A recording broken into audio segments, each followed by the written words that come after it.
Asia সফরে Brazil. এই match নিয়ে উন্মাদনায় ভাসছে পুরো দক্ষিণ কোরিয়া। এশিয়ায় আর্জেন্টিনা ব্রাজিল মানে ভিন্ন উন্মাদনা আর রোমাঞ্চ। তাই ফিফা প্রীতি ম্যাচ হলেও দু দলের এ লড়াই আগ্রহের তুঙ্গে দেশটির ফুটবল সমর্থকদের মাঝে। ব্রাজিল দক্ষিণ কোরিয়া দুদলই এরই মধ্যে নিশ্চিত করে ফেলেছে 2026 ফিফা বিশ্বকাপের টিকিট। সবশেষ ম্যাচে স্বাগতিকরা ড্র করেছে মেক্সিকোর সঙ্গে। অন্যদিকে বলিভিয়ার কাছে হেরে 5 নম্বরে থেকে যুক্তরাষ্ট্র, মেক্সিকো ও কানাডা বিশ্বকাপের টিকিট পায় ব্রাজিল।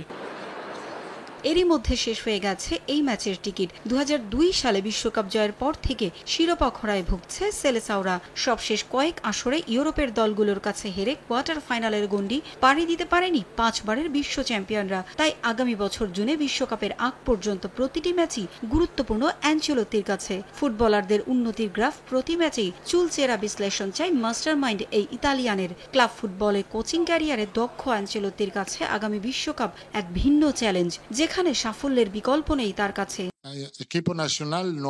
দক্ষিণ কোরিয়া বেশ ভালো দল, ওদের সমীহ করছি আমরা। সবশেষ বলিভিয়ায় আমাদের পারফরমেন্স ভালো ছিল না, বেশ কিছু ভুল করেছে ফুটবলাররা। সেগুলা কতটা কাটিয়ে উঠেছে দল সেটা যাচাই করে দেখতে চাই। আমার কাছে ফুটবলারদের ফিটনেস সবার আগে, দলে তারকা নয়, ফিটনেসই আমার কাছে গুরুত্বপূর্ণ। চোটের কারণে অ্যানচেলোত্তির এশিয়া সফরের দলে নেই বার্সেলোনার তারকা ফুটবলার রাফিনিয়া। একই কারণে বাদ পড়েছেন পিএসজির সেন্টার ব্যাক মার্কিনিউস ও লিভারপুল গোলরক্ষক অ্যালিসন বেকার। দীর্ঘ সময় চোট কাটিয়ে ফেরা ডিফেন্ডার এদার মিলিতাওকে দেখা যাবে এ ম্যাচে। 2023 সাল থেকে নিয়মিত ইনজুরির সঙ্গে লড়াই করেছেন।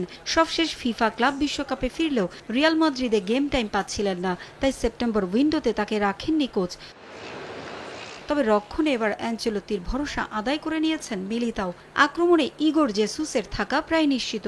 এছাড়াও সেপ্টেম্বর উইন্ডোতে না থাকা ভিনিসিয়াস ও রদ্রিগো আছেন নিজেদের মেলে ধরতে। মাঝ মাঠে Lucas Paqueta, Bruno Guimaraes, Joao Gomes ও জোয়েলিংটনের থাকা প্রায় নিশ্চিত। দু দলের এর আগে দেখা হয়েছে মোট 8 ম্যাচে। এর মধ্যে ব্রাজিল জিতেছে 7 বার, দক্ষিণ কোরিয়া জয় পেয়েছে 1টি ম্যাচ। পারভিন আক্তার, সময় সংবাদ।